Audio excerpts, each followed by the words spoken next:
Okay, another video today. It's a late video, but it's still a video. I made sure to get this out. I actually wasn't going to do a video today, but things ended up looking up a little bit. Not really, though. Yeah, I'm still doing other things, but shoot, had her ass, that's what I asked. You know, and Magic Hat asked, because that's what I do. Nope, and Magic Hat asked, shit that other, people don't, or individual don't do. I do what I do. So the story of Arlong. So Arlong was a fishman. He lived on Fishman Island. But he ain't a good fishman. He plays games. Dream Bay was like he called him out on the shit. He play games too much. You fuck around and like try to like start shit and stuff. And he basically was. He wasn't a fan of the slave trade of humans and other shit. So he had something to like kind of stand on and shit. His like hatred does come from a real place, but then he used it to like for all humans. He wasn't quite doing like putting the blame on the right people type shit, because it's the celestial dragons who like make sure that shit happens. They're the ones who take the slaves and other things and all that. Then there's humans that are slaves too, but he doesn't understand that part of it or any of that. He just knows that his people are taken, and he don't like that, as he believes they're the superior race, because fishermen live underwater and then humans live above water. But they can do both, and they're 5 times 10 times as strong as humans. They could easily take over the fucking human world. And he kind of wondered those thoughts all the fucking time. He put those thoughts into the thoughts of fucking Horty Jones, and eventually Horty Jones became a fucking problem later on too. But this is about Arlong and shit. So one day he found Fisher Tiger, somebody he looked up to. See, Fisher Tiger knew about the slave trade like more in detail than he did, because he actually experienced it and shit. And he actually freed slaves too. You know, and then he got on a ship with Jinbei, and um, he got on a ship with Jinbei, and he also got on a ship with Bitch Tiger. I think it was a Sun Pirate. So like basically these guys, they took the branding that was on them from like slavery and other things and replaced it with the sun, because sun symbolized freedom, and it had roots back to Sun God Nika and shit. But that's just a side thing. But um, Arlong was riding with the Sun Pirates. He was with them. He was with that shit. They'll take down other pirates, and people who he calls for the government and other things that have bounties on their name and stuff. Eventually, they come across a girl named Koala, and Arlong's like, "No, we have to kill this girl. This is a human girl. She will get us caught in this and that, and all this other stuff. We might as well kill the bitch. That's a little girl and stuff that plays games and shit."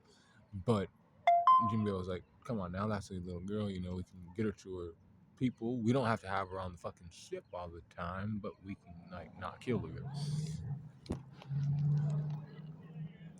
So then they took her and they took her back to the island. That little girl eventually became a revolutionary, but Fisher Tiger ended up getting it down by the Marines. He was upset. Kizaru came and ended up catching, because like after Fisher Tiger got killed by the Marines because he lost blood, you know Arlong tried to retaliate, and Kizaru was a vice admiral at the time, and he was like, "Come on, man, you can't outrun me." He still had the glint lip for it, so he's like, "Come on, dude. You're going down, to impale down." Now, eventually, some things played out, and Jinbei became one of the seven worlds of sea, and he used his, immunity to, get Arlong out of prison. But I don't know why he did that. Jinbei don't even know why he did that. Probably out of, love for his fellow fishman. He was like, "Man, here, you don't need to be rotting away in there and shit. You are my crewmate and one of the niggas and stuff. You know, now you have to like not be, weak and like, don't be running around, causing problems too much for our people and shit. He was like, I don't care. I'll like make my own crew and other things, and I'll go after these fucking humans. We'll fucking rule over all humankind.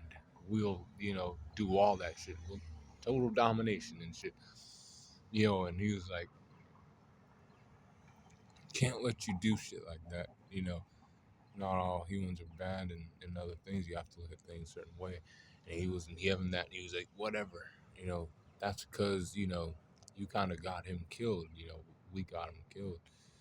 I should have killed that bitch. He went to Nami's island now. Nami's island, Kokoyashi village.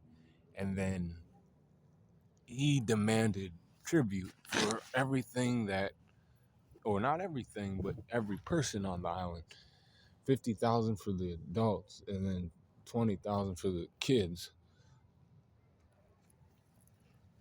He went and he ran through the town, but then Bellamere and Nami and Nojiko was up on the hill and shit.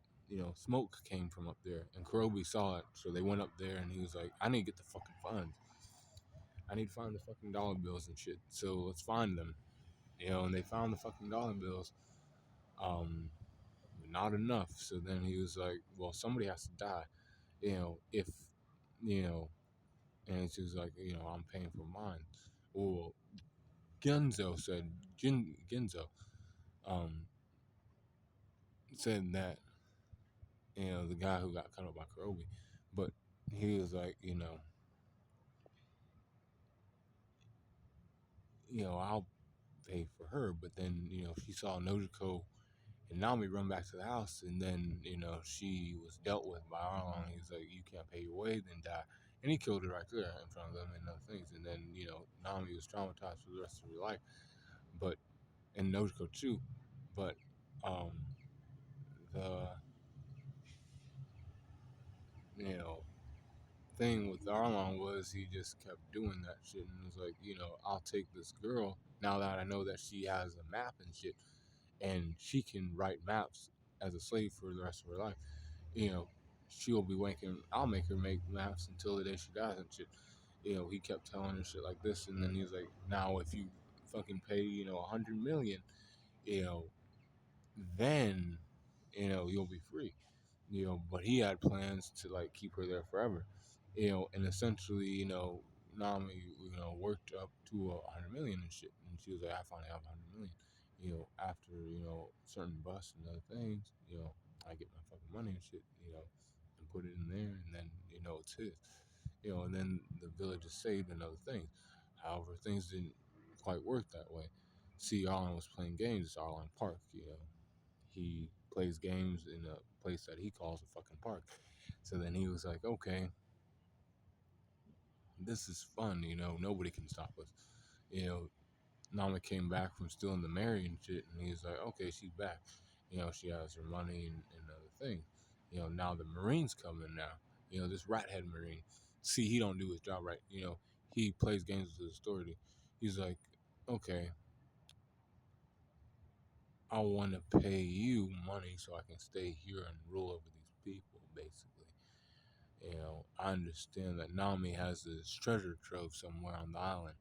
You can use your, authority or whatever to confiscate the money, and you keep 30%, of course, because of that. And then by that, you know, you didn't see nothing here. There was nothing to report to the Marines because you got money in your pocket and other things. And he's like, okay, I'll take that money, and that's what he did. And then Nami ran back and was like, you promised 100 million would, and he was like, nope, I promised that you, always, run around and play games, get me my maps drawn of the whole world. That's all you just do for me. And then she was like, he had the Arlong tattoo on her arm, and she started cutting it. And then Luffy pulls up on Arlong Park and then fights against Arlong. See, Arlong puts him in the water at first, throws Luffy into the water, and then he's like, these humans are weak. Zoro goes up against him, but Zoro was already, handling some like fucking serious injuries from Mihawk. And then Sanji was like, didn't like fucking remember that it's a fisherman, and he got hit by fucking water bullets, and he was like stopped too, you know. And then Luffy got out of the water, and then he started fighting against Arlong, and then he just let it on him. He like fucking didn't hold back shit on him. Fucking Arlong smashed his fucking head into the ground, and like that's the thing about Arlong, because it basically ends there. But like as a One Piece fan, I don't think he's dead, but like he never showed up again and shit in the story. You know, he went to Impel Down. Like nigga wasn't even there when he went to the fucking prison break and shit. I don't remember that. He wasn't there and stuff. That's what I'm saying. He wasn't there. You know, so like he went to some weak ass prison because like he wasn't like what 200 million, or not 200, not even 200, 20 million. My bad. He was only 20 million, y'all. Because then after Luffy defeated him, that's when he got his real bounty at 30 million, and then other things happened. But the story with Arlong is don't go too extreme on some shit. Try to like see more of, I don't know, what's really going on, and he was right about, his people being fucked with. That's true. That was happening. But, there was way more people involved in other things. He kind of just looked at one thing and really, stuck with that and gassed that part up and not understand other people and shit. Jinbei was kind of more, he understood his people and cared about his people too, but he knew that other people weren't so bad. You have to give them a little bit of a chance. Once they show their true colors, though. But that's Arlong, the story of Arlong. I had to tell you the story of Arlong because Arlong is, one of those important characters in the East Blue saga. Like once you get past the Arlong part, that's the end of the East Blue.